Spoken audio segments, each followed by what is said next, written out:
Good morning, everyone, and welcome to this National Symposium on cataract surgery at the cutting edge. I have with me Professor Dr. KPS Malik as co-chairman and Dr. KK Mehta as one of the experts. So we start with the first talk. This is going to be talking about what is new and what is cutting edge in cataract surgery. Sonu, moderator, please, happy to have you here. Can we have the first talk by Dr. Arup Chakravarti? The talks are for 8 minutes each, and Arup is going to talk about the important subject, Aoji Harbansi, cutting edge technology in IOL power calculations. Good morning, friends. At the outset, I'd like to thank the All India Ophthalmic Society for giving me a platform in such an August gathering today. The topic allotted is also pretty interesting. It is a cutting edge technology in IL calculations. It's very relevant, very practical, and relatively vast, but I'll try to cover it in the allotted time. Now, we all know that cataract surgery today has become a refractive surgery, and we have reached that level because of the advent of the cutting edge instruments and devices, the introduction of newer formulas or formula upgrades, and proper understanding and optimization of the lens constants. So, the visual results have become truly outstanding. In this particular study, we need to know where we are today. So if you do biometric evaluation with a swept source OCT based optical biometer and use the current formulas, 88% to 90.67% of the patients should land up within a prediction error of zero point 0.5 diopter. So this is really outstanding, and this is where our journey should take us. This is a very happening field, IL power calculations. Once you have reached your zone of comfort with the formulas, with your devices, suddenly you find out that there is a new software upgrade in your device, new device that has come in, newer formulas that are doing extremely well, better than the formulas you are using.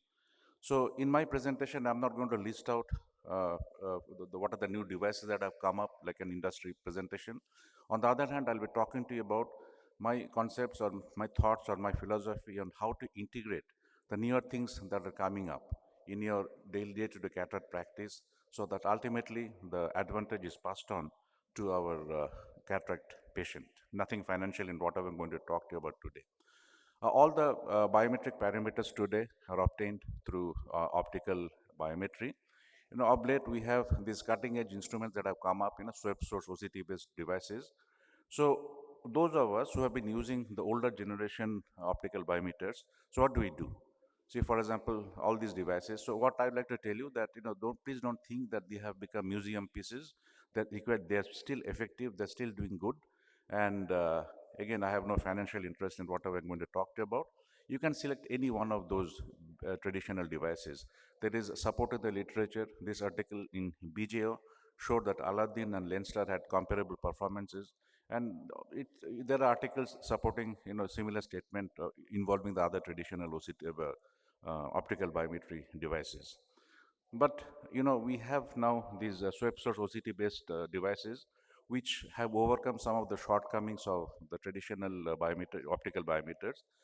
They let you penetrate a much denser nuclear cataract, posterior subcapsular cataract, posterior polar cataract. Some of them have additional applications, like you can pick out IOL 10, the cataract tilt, that is tilted or not. Then you can see the fovea. But if you have a retinal OCT, that is not an issue. But then many of the devices have additional modules. So they may not really be important or useful for us if you're talking only about cataract surgery outcome. Now, if you have the older version of the new swept source OCT based OCT optical biometer, would you really like to upgrade? So this article showed that the refractive results were very comparable. Of course, there are shortcomings because the IronMaster 500 was not as versatile for reasons I mentioned earlier, but they gave you very predictable results. So when you go consider a new biometer, of course, when your existing biometer is breaking down and you're having a lot of difficulties, it's time for you to upgrade and get a new one. Biometer is aging, the service has been withdrawn, the spare parts are not available, but you're still happy, but still I would like to upgrade to the newer biometer. Some of our friends have with deep pockets have a fascination for the latest and greatest technology. So please remember that the newer options may have several refinements and technological improvements, which are nice to have, but not essential. It is also important to remember that many of these newer devices that come in will be may be phased out without any trace to be replaced by newer, yet another new device. And if you have an increasingly busy cataract practice, because these devices are very easy to use, so any optometrist properly trained can do it. So it definitely fits into your busy cataracts practice profile. So once I have decided to get a new biometer, so which one do I go for? I look into the type of technology, and if everything is okay, if financially, then I would go for a SWIP source OCT based by optical biometer. But other biometers, as I mentioned earlier, the traditional ones are also okay. All the biometers that you go for should give you accurate and consistent measurements. They should penetrate all kinds of cataracts, which is not possible with the older generation optical biometers. The new machine should integrate easily with your workflow so that it doesn't become a stumbling block in the patient flow in your setup. Uh, these Some of these machines also have built-in formulas, and it is touted as an advantage because you don't have to really do any transcription.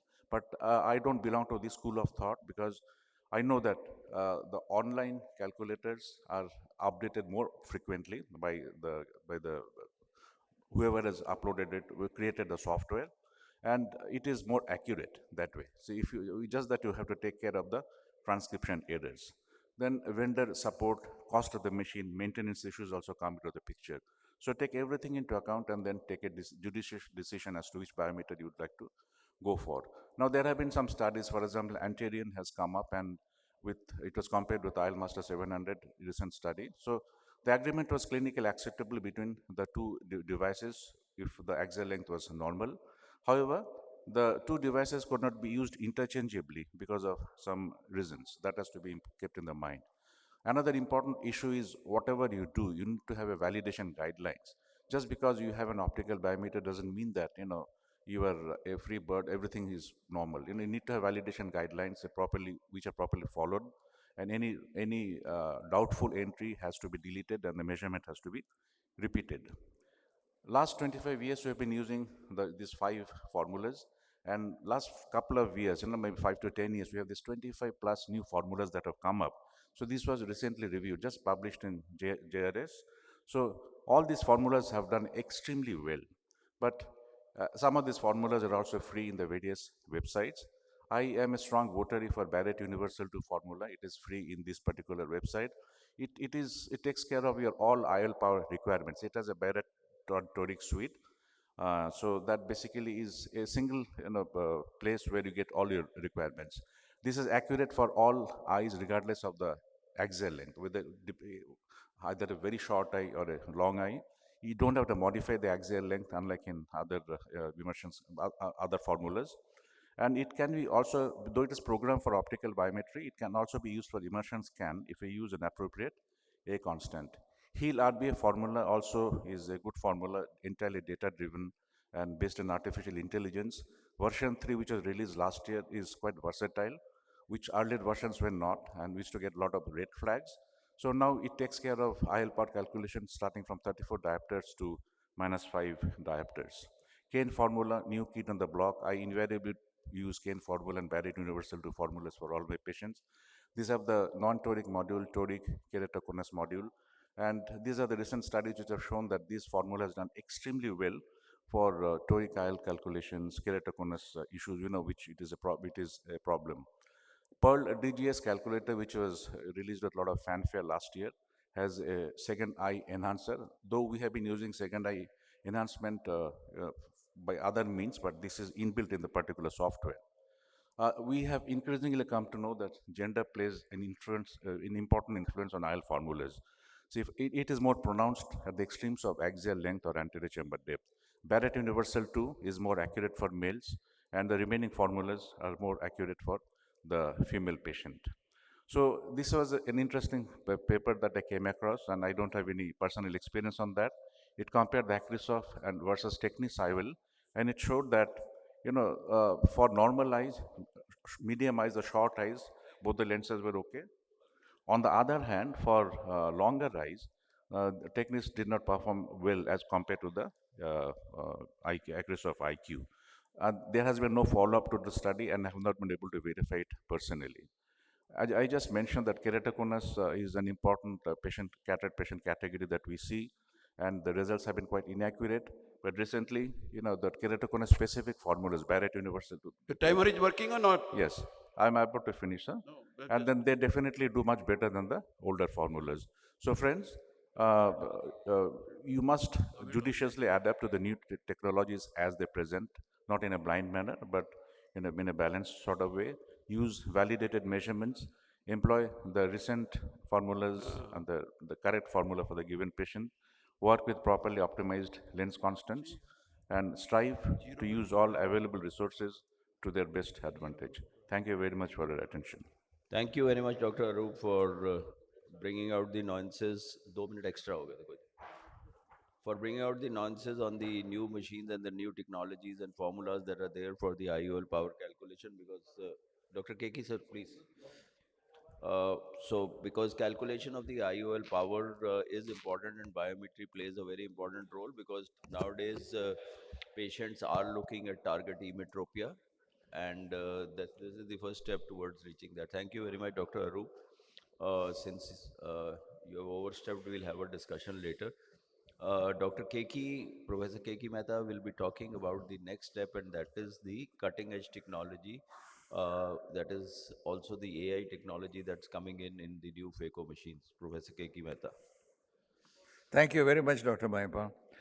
I'm going to talk to you essentially on phaco with cutting edge technology, AI technology, which is what has now come into the being. And I really wanted to just bring out what are the main points which you need to now look into.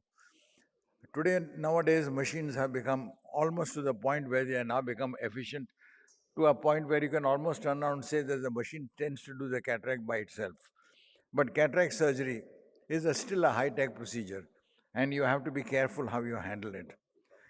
There are three of the top advanced machines which we are talking about nowadays. That is the Centurion, the Stellaris, the new Veritas, which is soon going to be introduced by Johnson and Johnson, which is really a beautiful machine. I'm going to talk about that, and of course, in the end, also one of our Indian machines, Apaswami's. Now, I'm going to talk to you first on Centurion. That's the machine I deal with most. That's one of the most commonly used machines in India.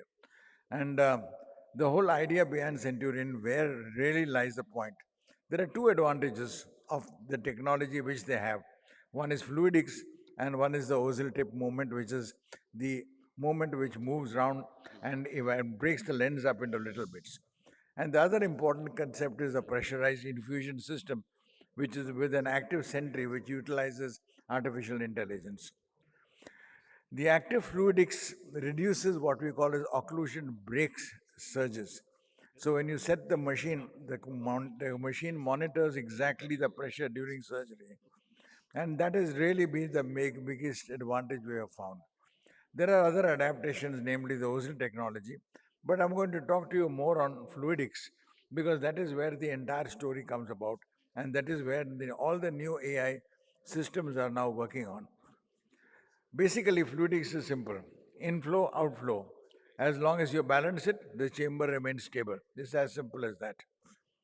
The Centurion system, which I'm utilizing, I'm only giving it to you as one of the examples, has fluidics. It most important of all, it has balanced energy. In other words, the quantum of energy which is being liberated into the anterior chamber for the surgery is such that it does not affect the cornea in any way and is just adequate to manage and maintain the cataract. It has various advantages, we won't talk about that, but just to show you the pump, where essentially it runs with a dual pump system and a dual sensor system. And of course, the important advantage is it has 6 individually loaded, spring loaded systems. Why is that important? Because if the loading is inadequate, as we used to have in the olden Opticon systems, then the pump used to clog up and have problems in breaking suction. Thus, it maintains the target pressure inside the eye and utilizes the peristaltic pump. Now, now don't be misled by fluidics of peristaltic pump and venturi. If you speed up peristaltic, it almost works like a venturi to a certain extent. And thus, what they have done is they have doubled the pump rate In some of the other systems like the sterile, they make it 4 times the figure. That then you need to have a dynamic response at every stage, and that is where the fluidics come about. And the big advantage also here is that you can pressurize a bag to increase the fluid which is pumped in, literally like a turbocharger for a vehicle. Another advantage is the fact that we can increase by utilizing a double pump. You can double the quantum and you can configure it so that one pump is out of phase with the second pump, so that there's no cut out the sudden outflow break. And the other important thing you have to look forward in all your new machines when you buy them is to ask as to whether they have rotary valves. Valves are either on and off, but if a rotary valve just manages to maintain the quantum which you require, that's what you need to look into. And it is what we have to look into is the occlusion break syndrome and make sure that it doesn't work, because that is what really causes the chamber to suddenly collapse and causes you to break your posterior capsule. In summary, AI controlled active fluidic systems, they maintain it, it works well. Let us quickly look into a quick surgery to just show you exactly how this system works. Essentially, once your cataract works, if you look on your left hand side, there is longitudinal on, torsion and torsion on. Those are what the figures give, the intraocular pressures on the right hand side, aspiration and vacuum. So you can notice here, every time it holds and breaks, there is a sudden control which takes forward and takes into control and compensates for it automatically.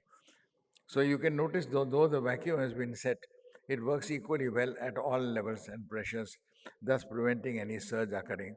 And the same thing occurs also with eye. Ultimately, when you look at the power, amplitude, and details, then you find out that you can get away with literally much lower levels of energy than you can get.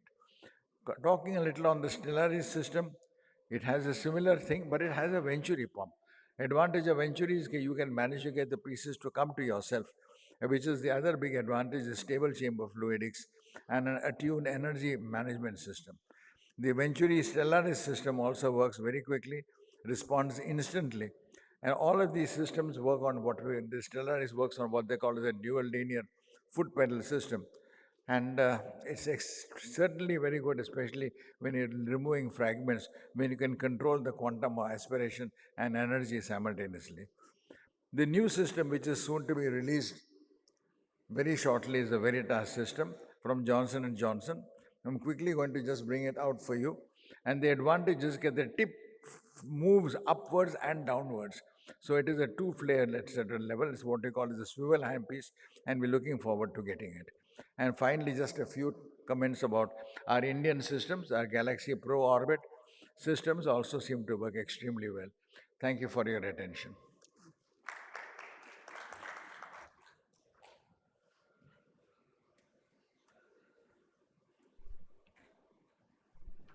So we have now next speaker, Professor Maipal Sachdeva, and these people are all the upper tier operation wala and upper tier city wala. So the cutting edge is they will keep on going more cutting and more cutting. So he will cut more with the femtosecond flax. So learn it. Due course you will also get it. India is developing. So we will go from SIC is still the best, but flax also you must listen. Thank you very much, Professor Malik, for the kind introduction. I have actually been given two topics. One is the interior segment OCT, and the second is flax for a cataract surgeon. Obviously, topics being large, I'll try to cover as much as I can. So, first thing that I'll be covering it will be the OCT. So, OCT essentially you are using a three, that is the pre-op in the OPD. You are using ways to find out what you can do, and then you are having in intra-op the for the femto you have an integrated OCT, and then you can have a microscope integrated OCT. So these are three OCTs that are commonly used, and you know that the OCT uses near infrared low coherence light to achieve resolution of 5 to 20 microns. Now, first thing is, let's see the OCT which can be used for surgical planning. This is a typical case of posterior polar cataract. If you see here this OCT, sorry, this OCT, you can see that there is a posterior capsular defect which is very evident. Can you see this? So this clearly shows that this is a polar cataract which is having a posterior capsular defect which is there. And you can have this, this was published in ICO. This you can see on the slit lamp, there is a pre-existing defect. You can see this even on the IOL master. So you can see that there are a lot of techniques that are available within the OPD that you can see a pre-existing defect, and then you see that on the table before you are doing a femto, you can again see that the SDAS OCT in the femto laser is showing you a defect. Then after the cataract has been taken out, this is before the cataract has been taken out, you can see that this is the epinucleus, which obviously is broken because there is a posterior capsular defect, and after everything has been taken out, the huge defect is visible to you, and this is a vitreous blob that is coming with the intraop OCT. So these are a couple of images that I have shown you for a typical posterior polar cataract on an OCT. And the femtosecond laser integrated OCT helps you to give a very high negative predictive correlation. That means that if you don't have a defect, you don't get a rent. So that is something which is very important that we have. Now let us look at this another OCT. This is a new toy. I would say it costs about 55 lakhs or something. This is called as the Interion. So this gives you very good OCT images of the front section of the eye. This patient was a young patient who came to us with an attack of angle closure glaucoma. And you can see that this is a lens which is huge, and it is 6.6 6.01. This is the thickness of the lens. This is 6.01. So obviously this patient went into an attack of glaucoma, young lady.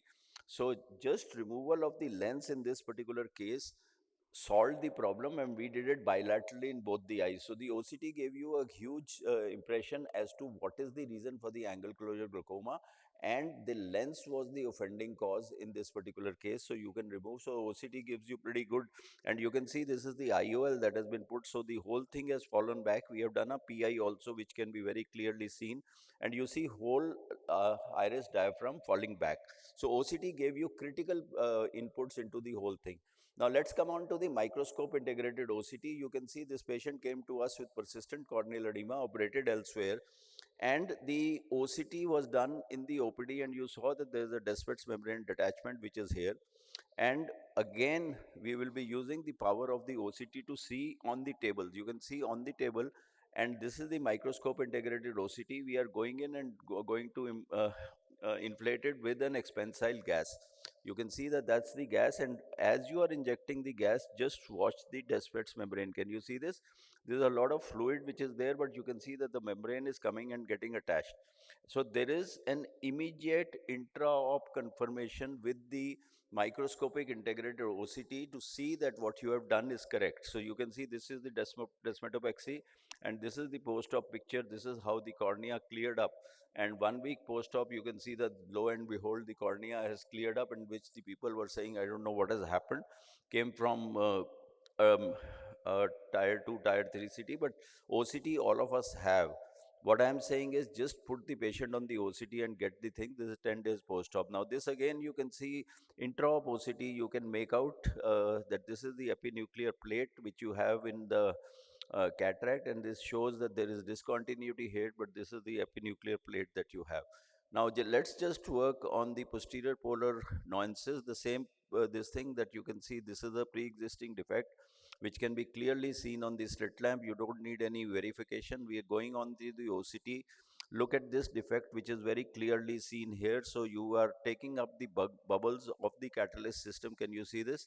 We are taking them up so that we are having a free area where we are not doing the fragmentation, and the pneumodissection will leave behind a cleavage on the epinucleus. So you see we have a good capsular access. This is the defect on the OCT, which is the intraop OCT now. This is the defect that we have, and it is very easy with the 6 quadrants that you have and the pneumodissection that you have been able to take away the nucleus without disturbing the epinuclear cushion. So you can see this is the epinuclear cushion which is still there. You have not disturbed it, and it is only at the very end when the epinucleus and the cortex is taken out that you see a huge defect which is coming as a blob. So it's basically you are simplifying the whole thing by doing the OCT, by seeing things. Now let's just come out to the second part, which is the femto laser. The femto laser is a technique which is making cataract surgery akin to a refractive procedure, and it has, apart from the normal cases, it has great value for difficult cases. Whenever you have a phacomorphic glaucoma, you can see this is a swollen lens. You would always be fearing a Argentinian flag sign, but in this particular case, because it is a closed chamber, you see this, just see this, and see this explosion of the fluid that's coming out. So essentially, because it's a closed chamber, you always almost get a perfect capsular access. We are just putting in trypan blue, and you can see that we get a good capsular access. So therefore, the important thing is that even in phacomorphic glaucomas or difficult situation, let's look at a rock hard grade 5 cataract. This is a black cataract, and you can see a capsular access has been done. I'll just want to show you, just watch here. Can you see the air bubbles coming? So these air bubbles that came have clearly shown that you are actually working pretty well with the laser, and you can see the black cataract, and we have broken it into pieces. Obviously, SICS would have been a good option for this case, but once you have the technology that is available, you can work even with the laser vision correction. Post-traumatic subluxation, if you can see in this particular case, we do a limited pars plana vitrectomy, and the use and the power of femto. You can see here, this is a subluxation. You can see the iris falling back. Can you see this? We are centering eccentrically the capsulotomy. This is a pars plana approach that we have. The vitreous is there. We have gone with the pars plana approach, going in, removing the vitreous so that you're not getting enough hydration. This is tricot that has been injected. You can see this is the capsule which you got a great capsulotomy. You're putting an endocapsular ring. You already have nucleotomy done, so the minimum manipulation will be there with the femtosecond laser helping you with the capsulotomy and the nucleotomy, and the pars plana approach helping you with decompressing the vitreous which is there. Bimanual irrigation aspiration is being done, as you can see, and then we can go ahead after finishing the bimanual irrigation with a 3-piece intraocular lens, and you can see that how the femto laser gave you the power to handle such cases. This is the post-op solution which is there. So to sum up, I would say that I had two disparate topics, but since the OCT is also linked with the femto, the AS OCT is an essential tool in the anterior segment surgeon armamentarium. Please do not disregard the OCT that you have in your OPD. Use it to the fullest because it gives you a lot of information, whether it be on the cornea or the lens or the angle or the iris, etc. It helps detect finding structures that may be hidden to routine investigation. And then if you can afford it, obviously a 4 crore contraption, microscope mounted ASOCT is an additional tool that extends the benefit of this tool inside the operating room, and making it not just a diagnostic but a therapeutic. You can work along, and after seeing the intra-op OCT, many devices, aids have been developed to help a cataract surgeon during routine and complex cases. And flax, I would say, stands out when you're dealing with the complicated cases. I just showed you 3 complicated cases, and that is where the best things of flax come. And the primary aim is to reduce surgical time and ultrasound power, and to make the whole surgery much more comfortable for the surgeon. And each machine comes with its pros and cons, some being more acceptable than the other. I think the pros and cons of this are that it is still an expensive machine and there is an LOI cost. Technology is changing at a rapid pace, and only the ones who will withstand the test of time will survive. I think we have to move on with technology, and whatever is the good technology that is available, we should lap it up for the benefit of the patients and also for the benefit of the entire ophthalmic community at large. Thank you very much for your kind attention. Thank you. Dr. Maipal for a wonderful presentation. Now I invite Dr. Ajay Sharma. He'll be talking about choosing the right eye. Thank you, Maipal. Wonderful. One of the, he rated best 5 surgeons of the country, and he's the number 1 out of them. I may be 6th, and others may be 7th, 8th, 9th, something. Now we are Dr. Ajay Sharma. Thank you, sir. He is a son of my guru, shy man, simple man, but excellent surgeon, and from our country, Haryana. Okay. Thank you very much, sir. I'll be talking on the choosing the right IOL, and we can choose the lens with all these things, with the different material, the sphericity, the designs, the edges, haptics, and are the multifocal and the monofocal lenses, the toric lenses, and most important, the patient requirement. On the material, we all know that we have been through the PMA lenses, silicone lenses, and but hydrophobic acrylic are the best lenses which are available today, and they are though they are expensive, but the glistening and molded lens materials are there. And hydrophilic lenses are not used now because of the PCO what they have. For the asphericity, we have to choose the right aspheric lens, because if corneas plus asphericity, we have to see from the topographic evaluation, and accordingly we have to choose a negative asphericity for the correction of the IOL. And we can see that how three different types of lenses have different types of asphericity. Then the lens design, it again 360-degree posterior square edge is always preferable. And materials, you can have your own choices, tinted haptics or a three-piece lens, plate haptics, and good fixation is there in these lenses. Now the mainly used lenses are the monofocal lenses.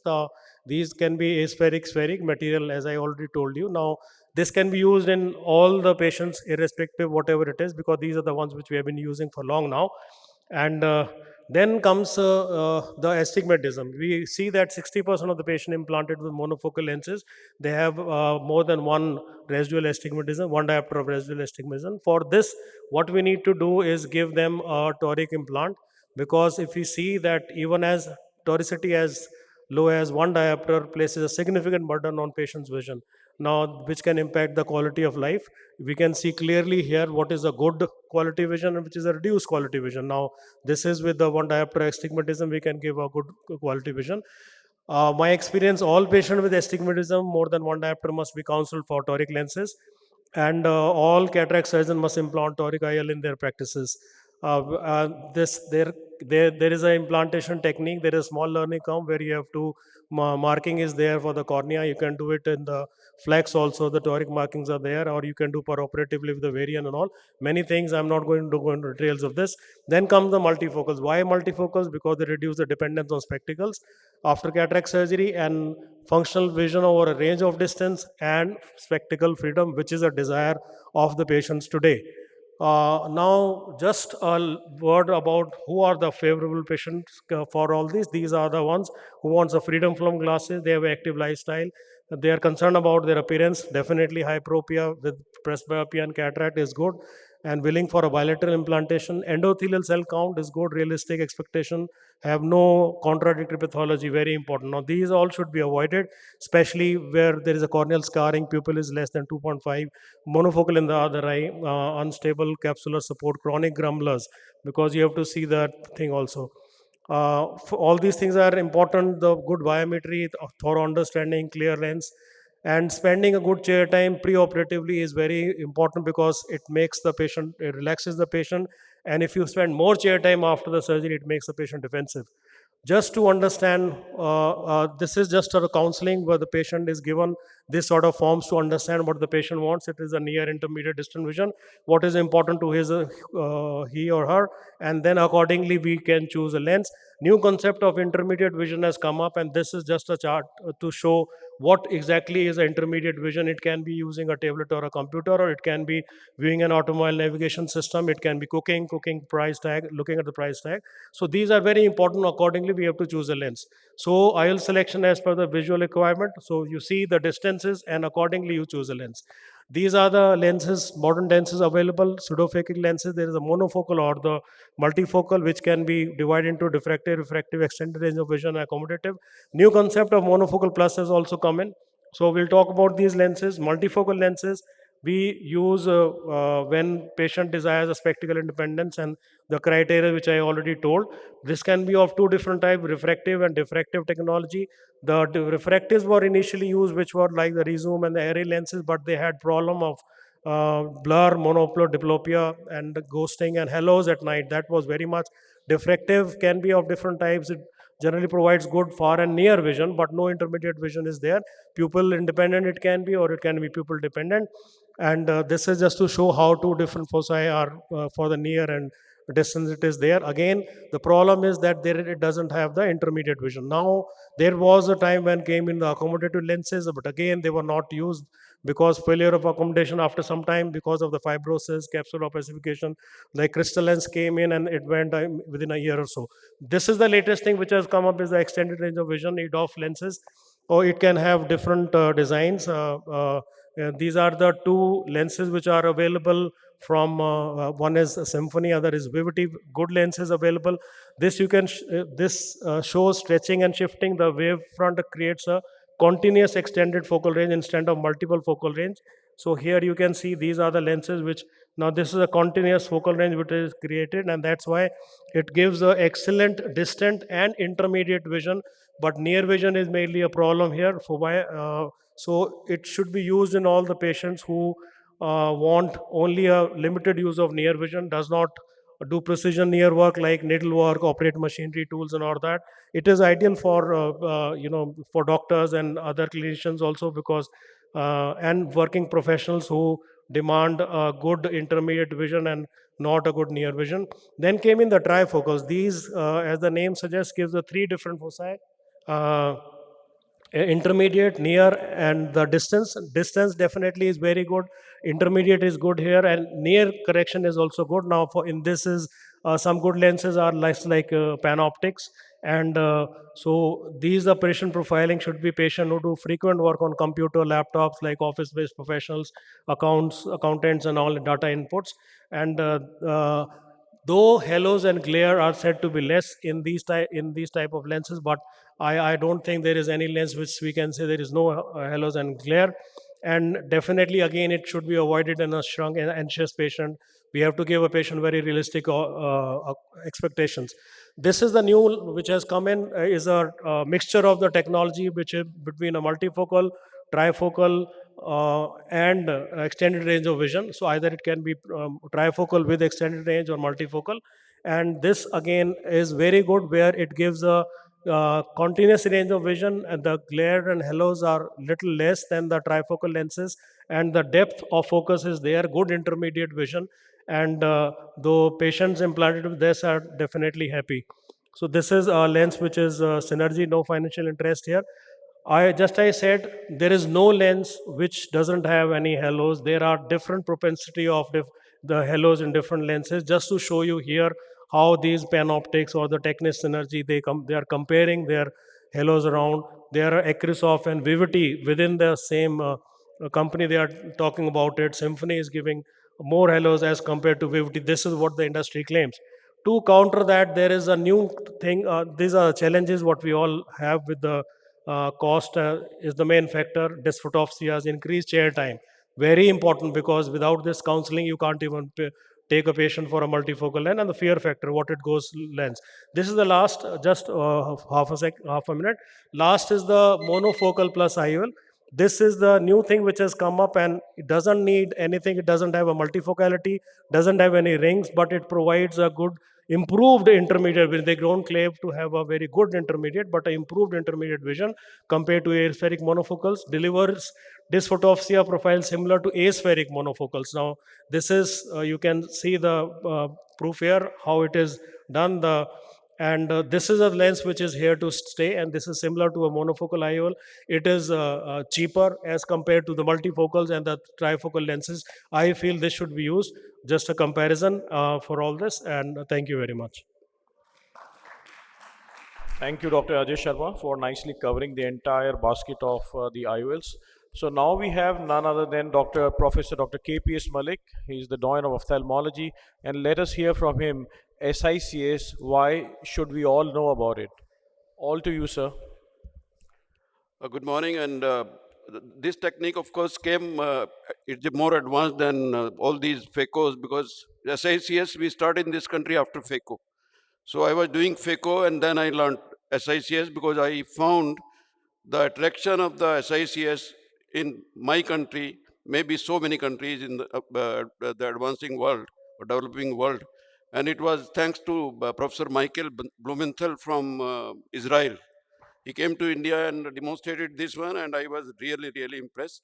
So I will just say that why should we all learn FACO also, SICS also, and all these people who are on the dais, few of the best surgeons in the, not only country, anywhere, means like they are the, I've seen Americans and operating them and all that. I think nothing beats our cataract surgeons. So this one, SICS can do correction of the pre-existing astigmatism. So I don't have to use the toric, and if the toric get bad, then rotate it 6 degree right side.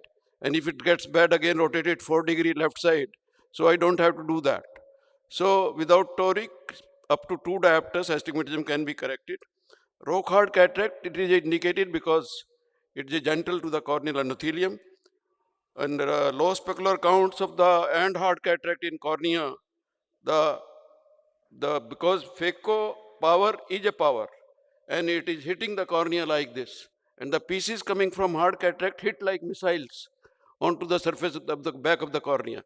Endothelial loss, edema, thickness of the cornea postoperative, very well known. Keratitis was lost in these hard cataracts, possibly with the best of the machines, sometime for weeks.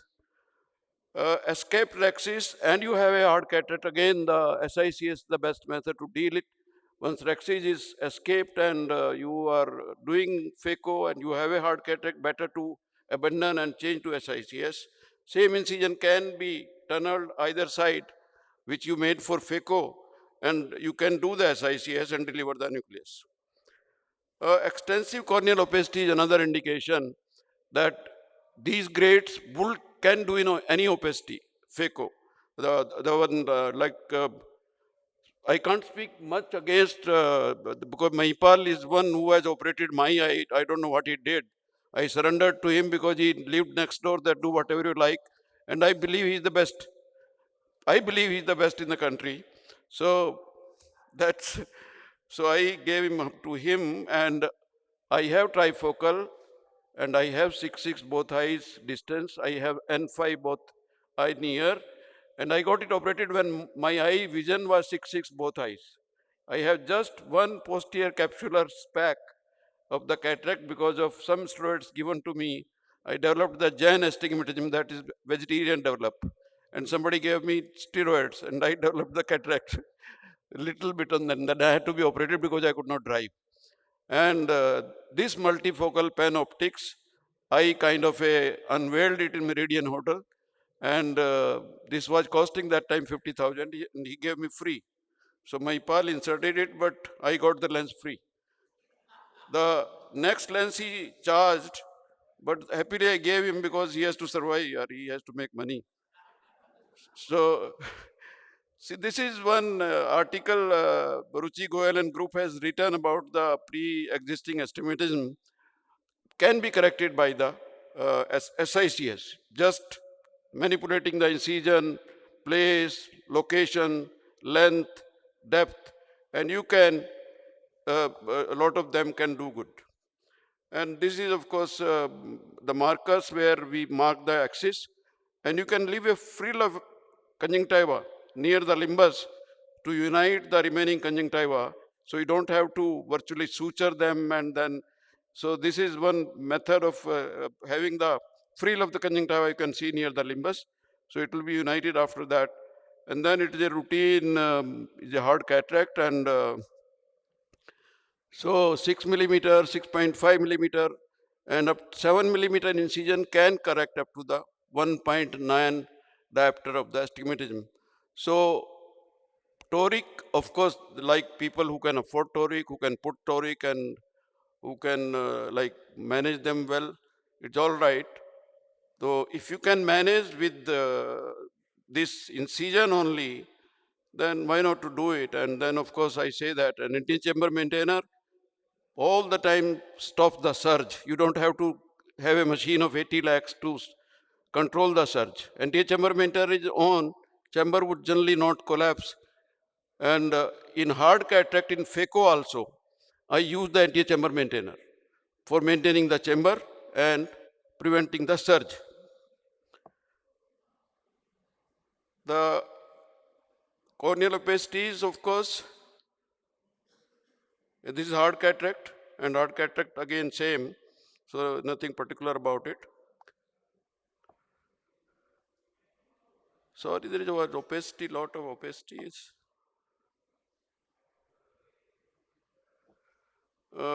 Maybe that slide is, I generally don't make my slides, my students do that most of the time, so I am a kind of a burden on society that way that I can't make my own slide. So this is just showing the hard cataract incision, and frown incision, little upward cut, then can prevent the ATR. Sliding of the cornea in any phaco surgery produce the ATR. That may be 0.5, that may be 1, that may be 1.5. And suturing, of course, will induce the myopia, opposite way, that if you do the radial suturing, then you get a kind of a vertical myopia. So the horizontal suturing is generally we apply on the SICS if we have to apply. That is figure of 8 suture. Horizontal sutures don't affect the cornea the way the radial sutures or vertical sutures will do. So I'm going on this only. So corneal opacity, maybe it is not inserted, last minute changes we were doing. But corneal opacity, SICS I find is comfortable. But experts can do the phaco also, can manage the axis also. But for most people, if there are really bad opacity, you get in North India, a lot of them still. Lot of them still you have trachoma there, you have the still complication of the corneal opacity. And SICS is the better method or a safer method for opacities in the cornea. And there were movies for that, but I think it's not inserted. Thank you very much. I think so. All of these you can take with the SICS. Thank you so much. Thank you very much, Professor Malik, and thank you very much for the utsaha and the protsahan that you give to Indian surgeons. Uh, Very nice. So, Dr. Suhas Haldipurkar, we all know he's a great teacher. I think there are a lot of us who have learned phacoemulsification from him. His videos are beautiful and how he tackles the complications. So, he'll be talking about PCR only, not Yeah, pupil. no, please. Okay. He'll be talking about PCR management. Suhas from Panvel, Maharashtra. Thank you, Dr. Mahipal. Thanks for this invitation. My talk is today on stretching the limits. It's the posterior capsular rent. In fact, for every surgeon worth his salt, I'm sure they have seen and experienced PCR, and sometimes we continue to see them. Initially, as a beginner, you get them less, but as you become, you get more, but as you get little more conversant, if the overconfidence comes into it, it does sometimes creep in. It's one of the common, potentially sight-threatening complication during cataract surgery, and obviously it is more in the initial period and becomes less later on. There are certain predisposing factors that need to be kept in mind. Lens related are obviously there. Sometimes they could be eye related, in a sense, deep socket, and a patient who can't hold his head properly. It could be situational, it could be sometimes machine related as well. The lens related, obviously we know that posterior polar or an eye which is high myope, or someone with Morgagnin cataract, or someone who's had history of anti-VEGFs or vitrectomy. These are patients who really get show it often. Now here is a typical case of posterior polar cataract, and when we know that posterior polar does have high incidence of PCR, we are all the time careful. Careful to the extent that we are, every step we do very cautiously. And just now Dr. Professor KPS Malik was talking about AC maintainer. Now AC maintainer is something that you would preferably use if you are doing posterior polar. My method when I do posterior polar, here of course you cannot do hydrodissection properly. That's the reason you do hydrodelineation. And then when it comes to managing the nucleus, everyone has his own way of doing. What I do here is try and get the nucleus, the endonucleus, out of the back, so the pressure on the posterior capsule becomes less, and because this nucleus is not very hard, you can easily manage it. Now at this stage, a time comes when your phaco job is done and the phaco tip has to come out. Normally we would just take it out, but if it's a posterior polar, you would be cautious enough. Either you'd have an AC mentor which is of maximum use at this stage because you don't want the AC too shallow, or the second option for us is keep it there, go with the irrigator, and then come out, and then go with your coaxial and complete the job. But if it's a posterior polar, if the posterior capsule is inherently weak, it is always better that you keep your anterior chamber all the time form and never let it shallow. In this case, once the plaque has gone, I'm confident that now nothing is going to happen. Just watch it in an eye which is when it starts shallowing, the PC can give way. Now, strategies to prevent, you have to have careful pre-op assessment and counseling in likely cases. Careful performing rexes, you don't want it to go out. Appropriate settings to achieve controlled nuclear management. When does PCR occur? Practically, it can occur at every stage. Mostly, it occurs when you are doing your last fragment. Sometimes it occurs when you're doing your IA. Sometimes it occurs when you're doing PC polishing. This is a classic case of, you'll know why something has definitely gone wrong. This is the last piece. The way the nucleus is held with the piece, phaco tip is incorrect. You have not buried into the fragment and you have not changed your parameters, and this is what happens. Now, this is easily avoidable. If you are an experienced surgeon, this will not occur. So what are the cardinal signs of a posterior capsule rupture? In that particular case, it was obvious. But sudden deepening of AC, brightening of red reflex, momentary dilatation of the pupil or a pupillary snap sign. Now you have to be watchful when you're operating. A pupillary snap sign will occur once in a while. If you miss it, then you are in trouble. The tilting of one pole of the nucleus or partial descent of the nucleus. If you see partial descent of the nucleus, that means you're already late. Now watch carefully this case. It's a very, very uneventful case, and you see the snap. Just the hydro, minimal hydro, and you see the snap. So that's a sure indication that it's time for you to change the strategy. If you do not, then you're in for a trouble. Now here, that particular sign is missed, or even after missing it, the surgeon is confident that I'll be careful, I'll do a slow motion, and but it doesn't work. The nucleus is going to drop down. Then the dancing of the pupil. Now just, you see that? The pupil, dances there. That's because at that moment, you're just beginning your case. You're not even into the phaco and you have seen that. So that's a time for you to change your strategy. The primary goal of objective of PCR management is that you should get safe, a thorough cleaning of vitreous and lens fragments from the eye. That's your primary object. And secondary object is a stable placement of lens in the most appropriate way you can keep your lens there. The factors that affect your decision making are the extent of PCR, at what stage it has occurred, the location of the PCR, and your availability of plan B, and whether you have VR access close by. Management strategies would be identify the tear at the earliest, be quick with your non-dominant hand to inject visco before your phaco tip is out, be careful not to damage the situation any further, and assess the extent of damage and take a call accordingly. Now, if you notice here, the first thing you do is lower the bottle, lower the flow rate, then inject dispersive viscoelastic instead of cohesive. And you have to be careful that when you do vitrectomy, when you're close to the PCR, you have to have face down that reduces the length of traction between cutter and the vitreous base due to the proximity of cutter to the vitreous base. That will be essential. Now, now watch how this is managed. You have this, sudden causing of PCR. At that stage, you stop, you try and get. So what you do is you inject some viscoelastic,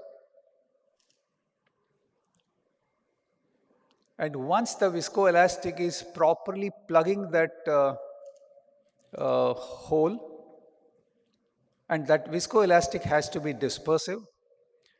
As luck should have it, this is a punched out hole in the PC. If you have a punched out hole, you are relatively in the safe hands. The second thing you do is get the nucleus into the safe zone, and here the safe zone would be to get it on top of the iris. Then inject some more viscoelastic, and if you're sure that the vitreous is not disturbed much, the cortex from the places away are aspirated. Then you inject triamcinolone, check for the vitreous, go with the cutter, and whatever vitreous that's there in the AC is cleared, and then you inject some more viscoelastic, and now is the time for you to use the lens scaffolding method. And here I'm using a single piece lens, although for a lens scaffolding you use a 3-piece lens. I'm using a single piece because the PCR that has occurred is a punched out hole. That means that is a well contained PC rupture, and at the end of the surgery the lens can easily put into the bag. So once the lens is in the sulcus at this moment, you continue with your phaco just the way you do it otherwise. And without this scaffolding, if you had to do continue with the phaco, it's quite a job, because anytime some of the droppings can go in. Just a minute. Now the pupil has come down and your lens is still in the sulcus, and you cannot have a single piece lens in the sulcus. So what you do is you use 2 instruments and try and get the lens into the bag. And once once you have it, so then what you get is a so you have to remember one thing. When you use a cutter, if you have to use it for vitrectomy, it has to be in the sequence of cut IA, cut, irrigation, aspiration. And if you want it for cortical aspiration, it has to be IA cut. And here, the moment you notice it, I'll have half a minute, sir. So you stop there, you inject viscoelastic, change the course of your technique, and what do you do? First thing, go with the viscoelastic under the rhexis so that your viscoelastic goes and kind of blocks your PCR. Then go with 2 instruments and lift the pole, get the entire nucleus on top of the capsule. But that's the only way you can save it, because your entire nucleus needs to be emulsified. And now once your nucleus is out of the bag and it is sitting on the bag, it's time for you to go in for a lens scaffolding. And here you would naturally go with a 3-piece lens, because the 3-piece lens has to eventually go and sit in the sulcus. And once the lens is in place, you go about doing your normal phaco, complete the phaco, you still have some amount of vitreous cortex mixture behind the lens, assess if there's any vitreous in front of the AC, in front of the lens, in the AC. If it's there, please take care of that. Then your cutter goes behind and takes care, and try as far as possible to avoid any nucleus or cortical drop into the vitreous. And once your anterior segment is completely clean, now it's time for you to place your haptics into the sulcus, and especially when you have such eventful cases, it is always better to take a suture. In conclusion, PCR can be avoided if you anticipate it and proactively take necessary steps to avoid it. Can be managed well with proper planning and sticking to details. A zonular dialysis is easily manageable when planning is proper and technique is well rehearsed. And that was all for PCR management. Thank you so much.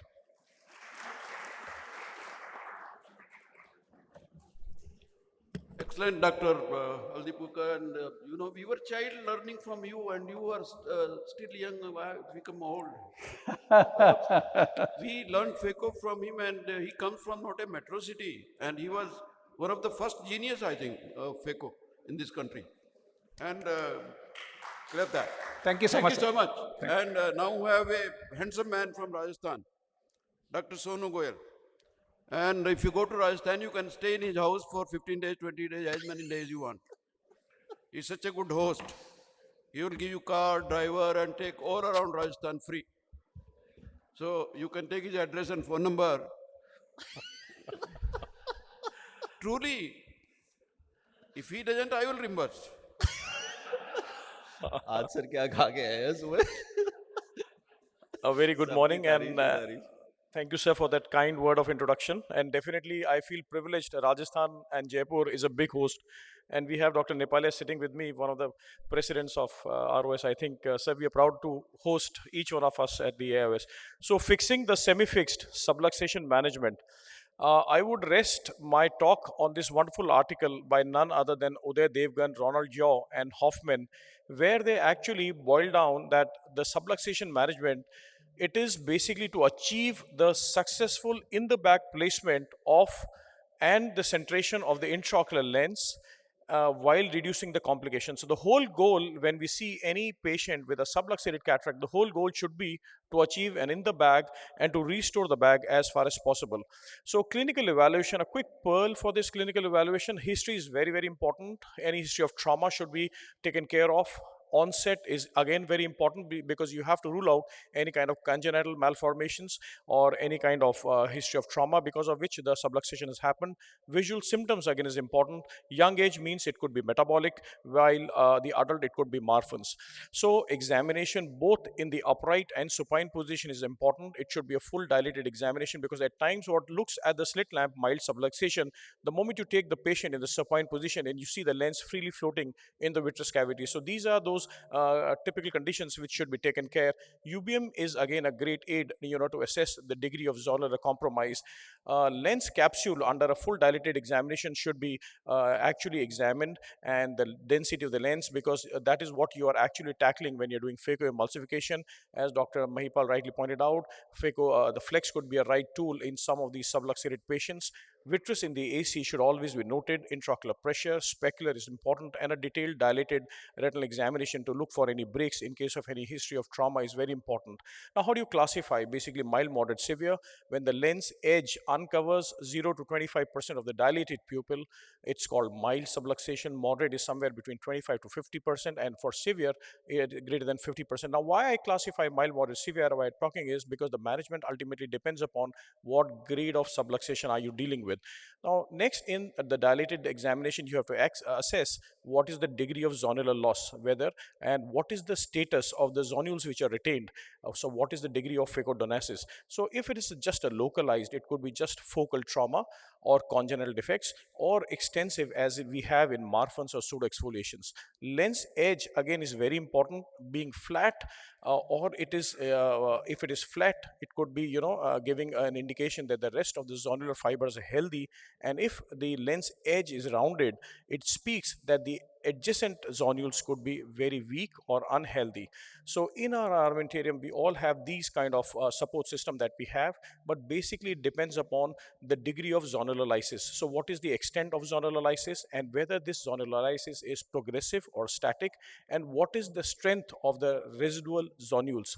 So in our armamentarium, I am quite fan of these capsular tension rings, the Sioni CTRs, the Ahmed segments, RC anchor device, the Yagachaki hook, the capsular hooks. So I think all in all, these capsular devices, all supporting systems we have in the regular OR, but actually the timely management is very important.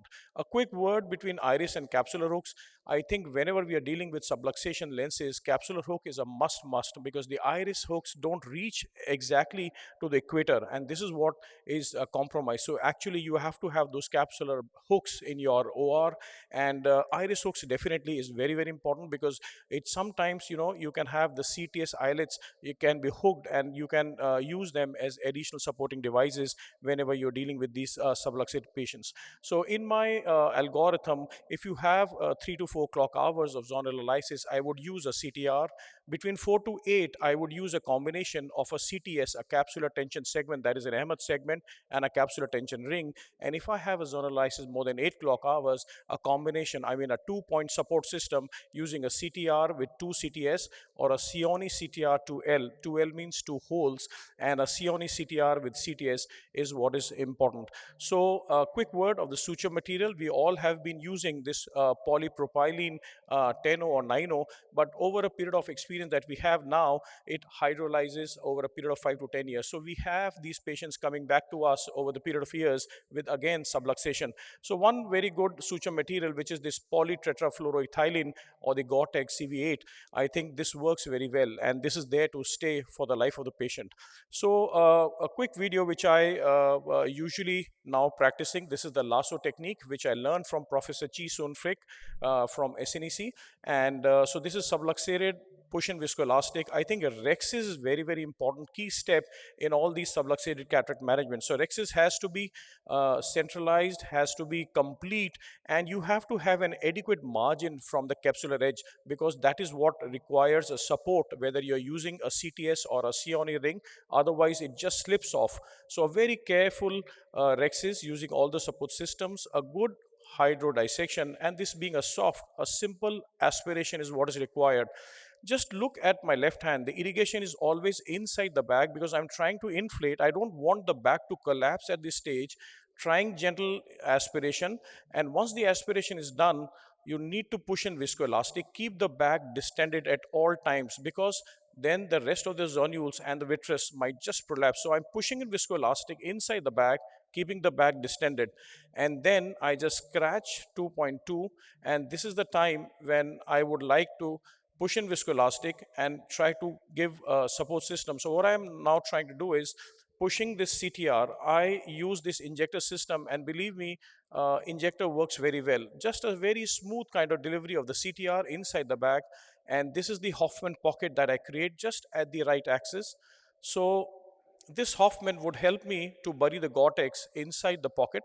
So viscoelastic goes inside, and I would thread now the two marks, and this is the MH segment. I would thread this 8 Gore-Tex, and just watch carefully. Now this has to be looped and externalized, the either ends. So I'm threaded on the 26 gauge with this 8 Gore-Tex, and I've created a loop. So this is the lasso loop that we call, and this loop is gradually externalized from the main port. And this loop would help me to externalize one end of the Gore-Tex which I have passed through the Ahmed segment. So watch carefully, this goes through this, and I'm trying to externalize the one end of the 8 Gore-Tex which I have hooked onto the Ahmed. And similarly, the second loop would help me externalize the other end of the 8 Gore-Tex on the Ahmed segment.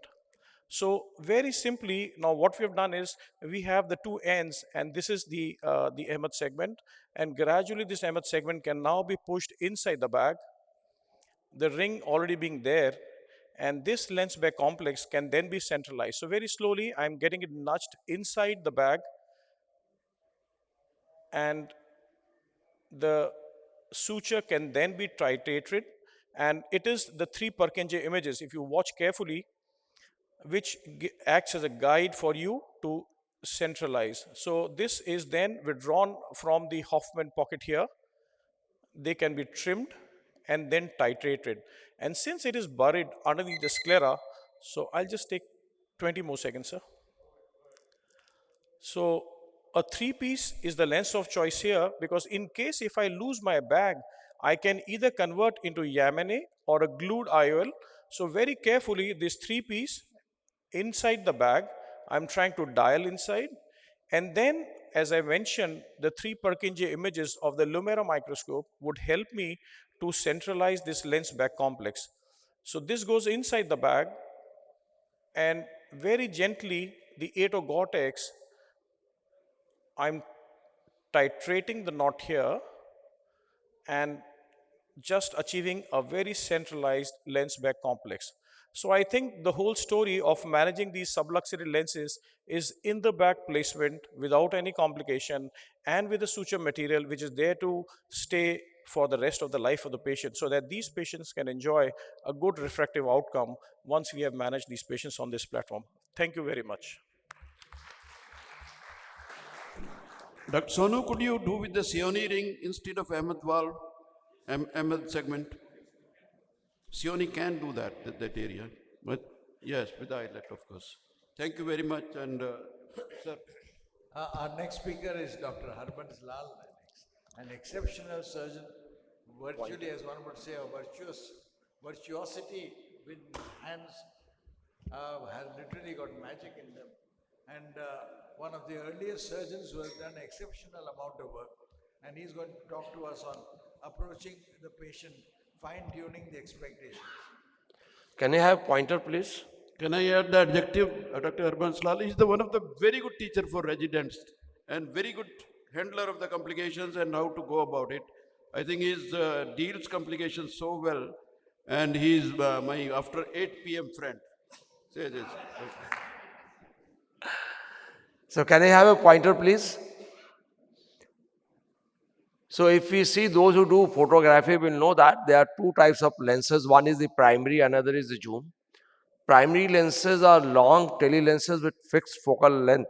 They give very axial wide aperture and very crisp and very good images. But not so popular because they are not so flexible. The more popular one are the zoom lenses which you can focus near and distance. So the range of vision patient wants is from 33 centimeter to infinity. That can be achieved with the EDOF trifocal lenses. But there are certain limitations with them. One are the ocular conditions like dry eye, watery eye, corneal conditions, vitreous, retina, macular, optic nerve, brain.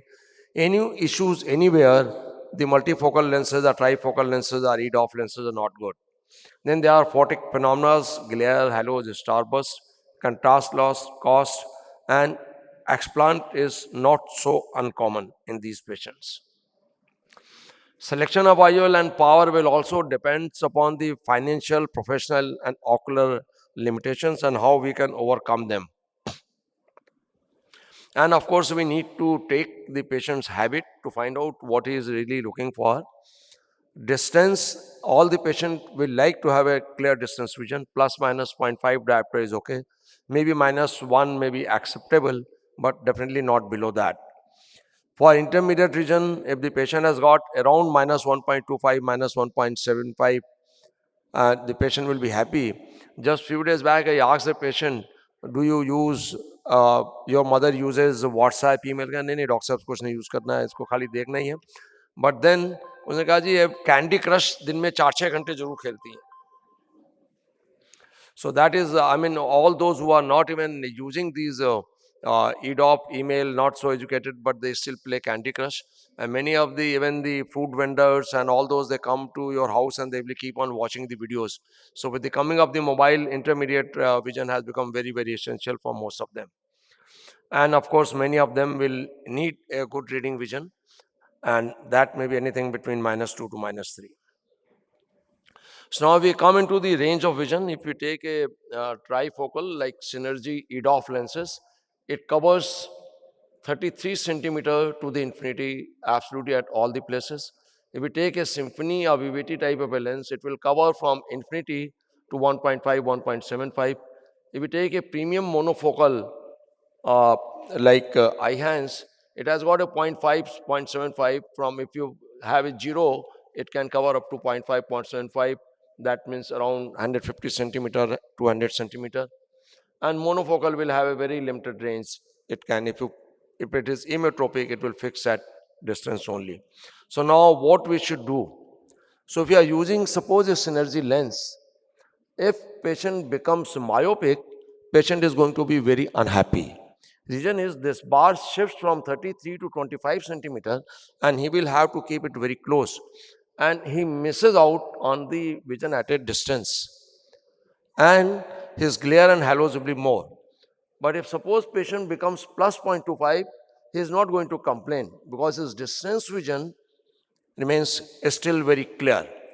But the near vision shifts from 33 to maybe 36, 37 centimeter. So that means when you are using high power trifocal lenses, they should never be myopic. They can be slightly plus or hyperopic. But now suppose you are using a Symphony type of a lens which has got a low power for the near. If it is emmetropic and if patient is happy for using the mobile bilateral emmetropia for distance, patient is going to be very, very happy. Even if it becomes, one of them becomes slightly 0.25 plus, there is no problem. Other eye you can correct and patient gets a good vision, excellent distance vision and a very good intermediate vision. But suppose you want to cover up the near vision as well, then the first lens, one lens has to be around minus 0.25 or 0, another lens may be minus 0.25 to 0.75. If patient becomes slightly myopic in the one of the lens, you can actually cover nearly up to the distance of 37 centimeter very comfortably. So you need to look into what patients wants. He wants absolutely crystal clear for distance and a working for intermediate. He wants crystal clear for distance, also for a little bit of reading. So Symphony you will modify like this. But once you come to the premium monofocal, this has got a patient is looking for absolutely perfect vision for distance. If patient becomes plus 0.25 hyperopic, there is no problem because it can cover up to plus 0.5 diopter of a range. And if it becomes minus 0.5, you may not be able to see the distance very clear. So in the premium monofocal lenses, even if the one eye is plus 0.25, there is no problem. Patient will be still seeing 6.6. And on the other hand, if you are looking at the covering little bit of his mobile range, then maybe distance, one lens may be 0.25, another lens may be 0.75. That means you use it like a Symphony, and in the distance you use it like a Synergy. So depending upon the distance patient wants, you fine tune your choice of the lens. So when we come to the monofocal, naturally there will be no mixing or overlapping of the vision, and the patient, if he wants distance clear, we keep it minus 0.25, because if it becomes hyperopic, patient will not be seeing for distance very clear. So slight myopia will be good, because most of the time our working, we are at home and working over there, so 0.25, 0.5 actually makes not much of a difference. But if patient wants to have some near vision for using the mobile, then probably you can keep one eye around minus 0.5, another eye around minus 1. So we need to keep into the consideration what patient wants and what lens are we going to use. Then the depth of focus also depends on the pupil size. All those patients who have got a very small pupil actually have got excellent depth of focus even with the monofocal lenses. Many elderly patients, you will see that they can read. Astigmatism also gives a depth of focus. That means if you do not correct the astigmatism, patient may have a less contrast, may not be having crisper vision, but he will have a depth of focus. Higher order vision, which we connect with the aspheric lenses, actually if you do not correct, patient may have a better depth of focus. And some of the patients may have a supranormal vision, 6/4, many patients we see. They may also have, even if they are minus 0.25, 0.5 myopic, they can see for near perfectly all right without any addition. So we know what we want, but how to go about it? For that, we need to understand the biometry. And all in the biometry, what you see is, it is into 0.5 a step. That means 20, 20.5. And on this side, it is 0.33, because the relationship is 2/3 on the spectral plane. So now when I operate upon a patient, I'm suppose going to choose a Synergy, I'll target minus 0.10, because total has to be 0.33, any lens between minus 10 to plus 0.23, because I do not want this patient to be myopic. If I am targeting Symphony or Vivity for 0, I will target minus 0.25 or minus 0.58, because in 3/3 step, as the patient becomes slightly myopic, he'll be happy for the near. If I'm looking for a monofocal, if it is a distance, my first lens will be within 0.33, whatever is the first myopic lens. And plus, if he wants intermediate, then second will be around 0.67. So premium monofocal will be the same. A strong desire to have a clear distance vision, choose like Synergy. If he wants the intermediate vision, choose like a Symphony lenses. Second eye need of the patient, outcome of the first eye actually decides when you do after first or second visit. You actually make him sit, put on a trial frame, show him if you make it minus 0.5 more myopic, how he's going to see, and decide for that. So many times the biometry is the key. Like in this, if you see, I fix one lens and then the biometry on the different formulas. And this is an excellent agreement on all the formulas. All of them are giving 19.06, 19.06, 19.15. This is the ideal patient for any lens. If you go put on a multifocal, there's absolutely no confusion. You can choose what you want. But many times you will find that there may not be such a good agreement. This is 9, this is 9, this is 8, this is 8. So what to do? So usually whenever the patient is myopic, he is happy if he is a myopic, then anterior chamber depth comes into the play. The same lens if placed posteriorly will be less effective as compared to placed anteriorly. As you see, you need less IOL power when you put on AC IOL as compared to the PC IOL. And all the myopic patients will be happy if they are little myopic. So in this eye, though it is 9 is 0.12, the anterior chamber depth is very deep, I'll go for 9.5, will not go for 9. Then in this case, this is a case 3, anterior chamber depth is just 2.6, 24.5, 25, 25, 25. So I'll go for, though Barrett is giving 24.5, I'll go for 25 because the anterior chamber depth is not very deep, and even if the patient becomes slightly myopic, he'll be happy and I'll be happy about it. So this is another way anterior chamber depth is very low, 12.5, 14. So see the variation from 12.5, 14, 12, and 13. There are two of them are at the range of 13. So I'll go with this. My go-to formula is Barrett. So in the Barrett, I am going to decide whether I should go for 12.5 or 13. In this case, I'll go for 13 for two reasons, because this is matching with the another formula, and the anterior chamber depth is actually shallow in this case. This is another case where the anterior chamber depth is very, very shallow, 1.74. Normally, even in a hyperope, I have seen on the extreme of the high myopes or high hyperopes, I usually target -1. I feel that all the formulas actually underestimate the power in extreme. So if it was a routine case of hyperopia with the deep chamber, I would have gone with the 31. But in this case, because the anterior chamber depth is less than 2 millimeter, 1.74, so I'll go with the 30 itself. This I've seen some of my patients over a period of time. When I analyze, when I'm targeting -1, why some of them actually went minus, it was because of the shallow anterior chamber.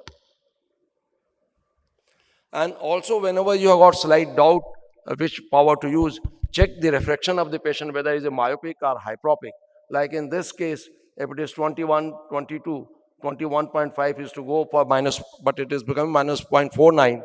But if I'm targeting, say, 0 power or emetropia, then I'll see whether the patient is myopic or hyperopic. If the patient is hyperopic, I'll go for 21.5. If patient is myopic by 1 diopter, I'll go with the 21. So this is again extreme of the myopia. You can see that even the highest power, 3.5, is giving -4.4 to 1.5. These high myopes, I'll rather target -1 with the highest IOL power of whatever formula is giving. Still, I will use higher than that in these cases. So biometry, all the formulas, anterior chamber depth and refraction has to be taken into consideration. Summary: patients needs, budget, psychology, profession, ocular pathology, pupil size, astigmatism.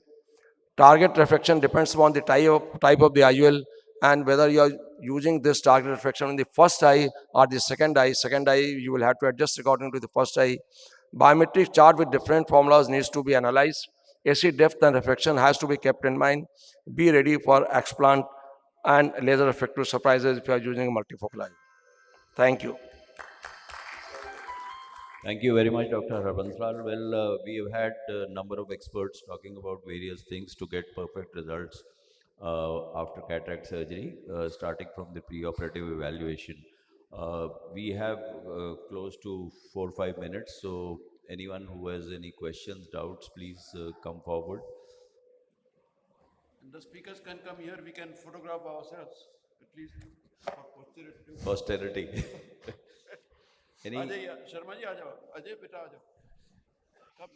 Any questions, please? Any question? I have a question from audience and everybody else. Anybody has experienced the posterior lenticonus?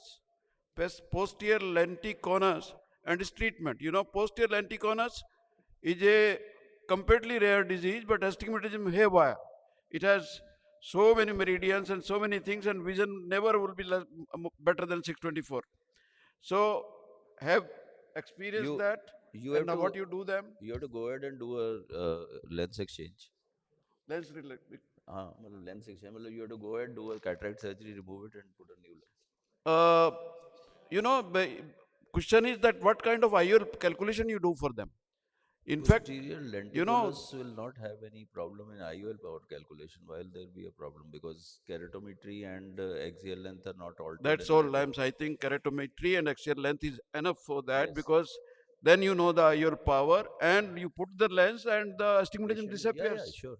So at lenticonus, if you come across, please don't fight with so many gadgets. Please, question. Yes. Yeah, sir, one question. Suppose a patient is having implanted monofocal and he is 6 by 6 with very happy Distance. for distant vision. Huh. And he or she wants multifocal in the other eye. You can do that. That's not a problem. And if the patient has any problem, you can do a piggyback multifocal in the first eye or also. So Okay. there are piggyback multifocals that are available. So any But majority of the patients in my hands, if even if you have done a monofocal in one eye and you do a trifocal in the other eye, they adapt to it pretty well, and you don't have to do anything more. okay. Thank you. Thank you. Really, the brain really does that. Fusion is done by higher centers. Really, Neuro adaptation. the great brain is a great. Uh, any particular query from these ones, and then somebody can take our photograph. Raghav. Raghav, yes. Well, anyway, I wish to thank all the Audience. audience and obviously the co-chairman, the moderator, the conveners, and all the speakers for participating in this Arvind, idhar ko aa jao. symposium. We can stand. Yes. Raghav, khade. Thank you very much.